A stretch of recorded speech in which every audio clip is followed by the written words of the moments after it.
नाम क्या होगा? ममता चोपड़ा। ममता चोपड़ा जी, जो लगातार ये कहा जाता है, कांग्रेस ये कहती है कि इस देश को चलाने का जो तरीका है वो कांग्रेस को पता है, कांग्रेस इस देश को चला सकती है। मोदी जी इस देश को नहीं चला सकते, ना मोदी जी इस देश संभालता है, ना आर्मी चलता है। ऐसा नहीं भैया, अगर कांग्रेस को संभालना आता ना तो 70 साल पहले संभालती। उन्होंने 70 साल राज किया तो देश को डुबाया ही है। हम पर्सनली हम मैं अपना एक्सपीरियंस बताती हूँ। एक महिला होके मैंने अपने कहाँ से? जम्मू एंड कश्मीर से। मैंने एक महिला होके अपने आप को सेफली फील किया है कि मोदी जी के आने के बाद, एक बीजेपी के आने के बाद बेसिकली उन्होंने हर एक इंसान के एजेंडा को उठाया है। उन्होंने हर इंसान की, कहते ना, कांग्रेस के राज में हमें ऐसा क्या मिला कि हम प्राउडली बोल सके हमें उनके राज में ये चीजें मिली। आज हम हिंदू होके, मैं पर्सनली हिंदू की बात करूंगी, अपने लिए बात करूंगी, प्राउडली मैं एक वहां पे ओपनली जय श्री राम बोल सकती हूँ। क्यों? क्योंकि मुझे उन्होंने सेफ फील करवाया तो मैंने बोला। पहले मैं डरती, मुझे कोई मना नहीं करता था पर मैं सेफ फील नहीं करती थी। हमें डर था कोई कुछ कर ना दे, ऐसा हमें एक दिल में डर था। जो डर खत्म हुआ मोदी जी के आने के बाद। उन्होंने हमारे देश के लिए ऐसे, आज अगर मोदी जी नहीं ना होते, हमारे देश में बाकी आधी कंट्री की तरह क्राइसिस आगे होने थे। हमें भी ऐसे हाथ फैला के आटा मांगना पड़ने की जरूरत आगे होनी थी अगर मोदी जी ना होते। मोदी जी के कहते ना, मोदी जी को वोट देने वाला कोई एहसान फरामोश ही होगा जो सोचेगा कि हमें मोदी जी को वोट नहीं देना। जिसके आप खा रहे हो ना, उसकी कम से तारीफ नहीं कर सकते ना, उसका कुछ हिस्सा हमको वापिस कर दो। मैं राहुल गांधी कह रहे हैं इस देश में नफरती माहौल है, उसी माहौल को लेकर वो कन्याकुमारी से कश्मीर तक भारत को जोड़ने निकले हुए और वो मोहब्बत की दुकान। ऐसा कुछ नहीं भैया, अगर उन्होंने, कहते ना, जिन्होंने देश तोड़ा आज वही जोड़ने पर निकले हैं। ऐसा कुछ नहीं। पॉलिटिक्स, कहते ना, हमारे वहाँ पे इलेक्शन आने वाली है, ये सिर्फ पॉलिटिक्स स्टंट्स और कुछ नहीं है। और दूसरी बात, राहुल गांधी जी आप सभी बोल रहे हैं, मैं सुन रही हूँ। राहुल गांधी जी कौन है? मेरे लिए तो कुछ नहीं है। मैं तो अपने आप को मैं पागल ही, तपस्वी। जी हाँ, क्या अभी वो बन गए तो उनको देख के मोदी जी के, कहते हैं, इमिटेट कर करके उनको नकल उतार रहे हैं। उनको आज वो है, कल को वो कुछ और बन जाएंगे। हम उनके हाथ में देश सौंपने के लिए सोच भी नहीं सकते हैं। हम उनको वोट देने के लिए सोच भी नहीं सकते हैं। हाँ, वो हमारा एक अपना एजेंडा, अपनी फैमिली को, कांग्रेस को बढ़ावा दे रहे हैं पोपट की तरह, but he is not deserving candidate for our country. मैं तो अगर हम आज प्राउडली किसी और कंट्री में जाके प्राउडली बोलते हैं ना कि बीजेपी में है, जहाँ मोदी जी हमारे देश के प्रधानमंत्री हैं, यहाँ पे खड़ा कोई भी आदमी नहीं बोलेगा राहुल गांधी जी हमारा प्रधानमंत्री है। बेसिकली पर्सनली एक कम्युनिटी को लेके वोट दे देगा, पर प्राउडली कोई वोट नहीं उनको देगा। अगर वो जैसे कह रहे हैं कि वहां पे जाके झंडा फहराएंगे, हम उनको तब मानते अगर बीजेपी के जाने से पहले, मोदी जी के जाने से पहले जाके वो झंडा फहराते, तब भी हम उनको वोट देते। आज उनको देख के वही दाढ़ी बढ़ाने वाला तरीका, अब उनके नकल करने के लिए भारत जोड़ो यात्रा निकाल रहे हैं। कुछ नहीं है। मोदी जी झंडा फहरा के बन गया प्रधानमंत्री, हो सकता है वो भी बन जाए। ये उनकी गलत भी जा रहे हैं, झंडा भी फहरा रहे हैं, तपस्या भी कर रहे हैं। ऐसा कुछ नहीं भैया, वो हर जगह जा रहे हैं, हर को कहते हैं सिंपत्ति गेन करने की कोशिश कर रहे हैं ऐसा। और मैं एक चीज, ये अंधे को भी पता कि वो पॉलिटिक्स खेल रहे हैं। टी शर्ट डाल के घूमना, बारिश में जाना, ऐसा कुछ नहीं है। ऐसा करने से अगर देश चल सकता ना, तो ये तो एक, कहते हैं ना, बच्चे का खेल है।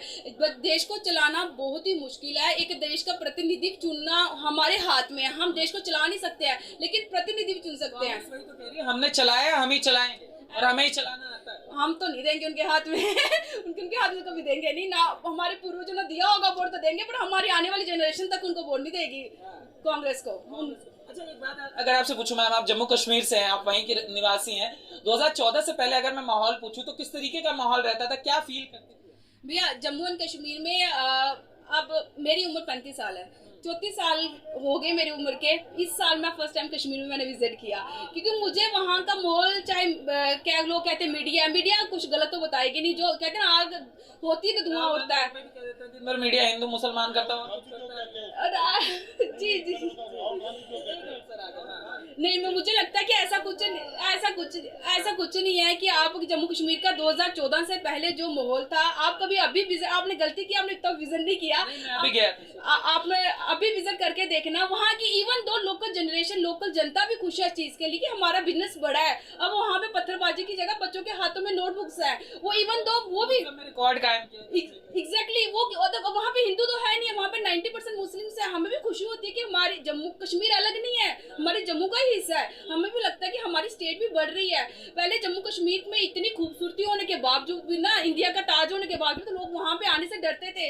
अब वहाँ पे लोग जा रहे हैं, घूम रहे हैं, फिर रहे हैं, सेफली जा रहे हैं। उसकी वजह 370 हटने के बाद जब हम 370-35 से हटने से पहले ये फील करते थे हम दूसरी कंट्री में जा रहे हैं, जब हम पंजाब में एंट्री करते थे अब हमें ऐसा लगता है कि हम अपने ही देश में आगे पीछे घूम रहे हैं। आप जम्मू से वहाँ इलेक्शन भी होने वाले हैं, बहुत जल्द हो सकता है वहाँ इलेक्शन हो जाए, मगर उसमें ये कहा जा रहा है कि विपक्ष एक माहौल जिस तरीके से वो एनसीपी के फारूक अब्दुल्ला के साथ दिखाई दिए, फिर पीडीपी भी साथ में चीजें, और ये चीजें सामने निकल कर रही है, कांग्रेस पीडीपी नेशनल कॉन्फ्रेंस जो है वो गठबंधन करने जा रही है, तो राह तो मुश्किल होने वाली है। देखिए मसाल जला रहे हैं, ये सिर्फ पार्टियों के नाम रह चुके हैं, उनके नेता बीजेपी में आ चुके हैं। कभी जम्मू में आके देखना उनके आधे से ज्यादा नेता बीजेपी में आ चुके हैं, क्योंकि वो खुद अपनी पार्टियों से परेशान हो गए हैं। वो खुद अपनी पार्टियों को वोट नहीं देंगे, उनके खुद के नेता जिन्होंने वहां पे 15-20 साल टाइम दिया हुआ है वो खुद बीजेपी में आ रहे हैं, वो कुछ नहीं करेंगे। सारा विपक्ष में मिल जाए ना जम्मू कश्मीर से, बीजेपी पे क्यों भरोसा है राहुल पे? फिर राहुल, मैं कहती हूँ राहुल को तो किसी गिनती में नहीं गिनती। मोदी पे क्यों भरोसा? आपको ऐसा क्यों लगता है कि मोदी इस देश को अच्छे से चला सकते हैं? भैया मोदी जी के आने के बाद पहले तो 1 साल 1.5 साल तो हमें भरोसा नहीं था, हमने एक बीजेपी को वोट दिया। जब उन्होंने देश के लिए काम किया, हित के लिए काम किया, हमें प्राउड फील करवाया, तब हमें उन पर भरोसा होने। अब ये हम चाहते हैं अगर कांग्रेस को 70 साल दिए ना आपने, अगर तो मोदी जी को 7-8 साल और दे दो, आपको भी भरोसा बन जाएगा। पीएम बनेंगे, सिलेंडर सस्ता कर देंगे, सब बढ़िया। सिलेंडर में अब भी कोई आफत नहीं आ रही। जब चाट पकौड़े आदमी 100 रुपए 200 रुपए 500 रुपए का खाना खा सके तो सिलेंडर भी खरीद लेंगे। क्या हुआ? मोदी आएंगे, मोदी आएंगे, मोदी जिंदाबाद। राहुल क्यों? राहुल है ही नहीं किसी लायक ही नहीं। राहुल में कोई खूबी लगे? भारत तो कभी टूटता ही नहीं, तो भारत को क्या जोड़ रहा? वो हिंदू मुस्लिम कर रहा तो यो ही कर रहा। राहुल कोई हमारे में कोई नहीं फर्क, हम सब रह रहे मिलकर रह रहे, कोई दिक्कत नहीं है। तपस्या इसका कौन सी तपस्या? टी शर्ट पहन के घूमे हैं कन्याकुमारी से कश्मीर। अब क्यों पहन रहा जैकेट? अब भी छोड़ दे। हिमाचल में जैकेट क्यों पहन ली? उसे उतार दे।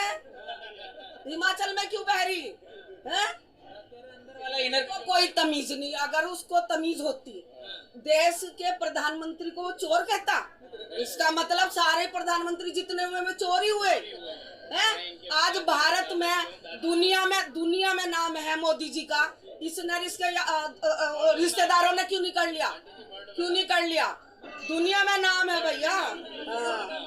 मोदी जी देश बर्बाद कर दिए, हम आएंगे देश को आबाद कर दिया। बर्बाद इन्होंने कर दिया, मोदी ने आबाद कर दिया। ये कहीं से कहीं तक नहीं आने का। ऐसे दिल्ली की अकल नहीं कभी नहीं आने का। मंदिर जो घूम रहे हैं, पूजा पाठ कर रहे हैं, आज तक क्यों नहीं घूमा? अभी क्यों घूम रहा?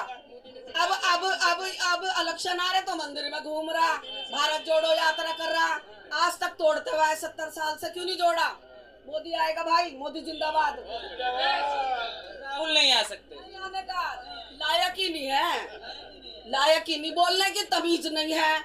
अगर उसे बोलने की तमीज होती ना तो मोदी को चोर ना बोलता हो। मगर कह रहे हैं इस देश को गांधी परिवार ने चलाया, गांधी परिवार को अरे पहले बैठ गए थे, अब लोगों को अकल आ रही, सबकी आंख खुल गई। पहले बेवकूफ लोग इकट्ठे हो रहे थे, अब सबकी आंख खुल रही। मोदी आएंगे, मोदी जिंदाबाद।